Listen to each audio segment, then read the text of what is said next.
മാത്രമാണ് ചേഞ്ച് ഉള്ളത്.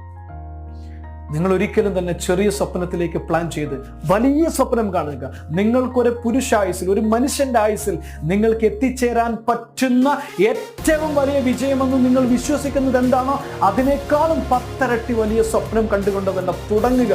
നിങ്ങൾ വിചാരിച്ചതിനേക്കാളും വേഗത്തിൽ, വിചാരിച്ചതിനേക്കാളും കുറഞ്ഞ സമയത്തിനുള്ളിൽ നിങ്ങൾക്ക് അവിടെ എത്തിച്ചേരാൻ പറ്റുമെന്നുള്ള എൻ്റെ ലൈഫിൻ്റെ ഉദാഹരണമാണ്. ഏകദേശം 8 വർഷം കൊണ്ടോ 10 വർഷം കൊണ്ടോ എനിക്ക് എത്തിച്ചേരാൻ കഴിയുമെന്ന് ഞാൻ വിശ്വസിച്ച് സ്വപ്നം കണ്ട് ഇറങ്ങി തിരിച്ച മേഖലയിലാണ്, അല്ലെങ്കിൽ ആ ഒരു സ്ഥലത്താണ് ഇന്ന് ഞാൻ കേവലം 2.5 വർഷം കൊണ്ട് എനിക്ക് എത്തിച്ചേരാൻ കഴിഞ്ഞത് എന്നുള്ളതാണ് മനുഷ്യന്റെ മനസ്സിന്റെ അപാരമായ സാധ്യത. എൻ്റെ കഴിവെന്നുള്ളതല്ല, മറിച്ച് ഓരോ മനുഷ്യന്റെ ഉള്ളിലുമുള്ള അപാരമായ കഴിവ് അതിനെ നമ്മളെ സാധ്യമാക്കുമെന്നുള്ളതാണ്. അതുകൊണ്ട് തന്നെ ചെറിയ സ്വപ്നം കാണരുത്. സ്വപ്നം കാണുക വലുതായിട്ട്, വലിയ പ്ലാനിങ്ങിലൂടെ, വലിയ എഫേർട്ടിലൂടെ തന്നെ വലിയ വിജയത്തിലേക്ക് കുതിക്കുകയും ചെയ്യുക. 5ാമത്തെ പോയിന്റ് എന്ന് പറയുന്നത്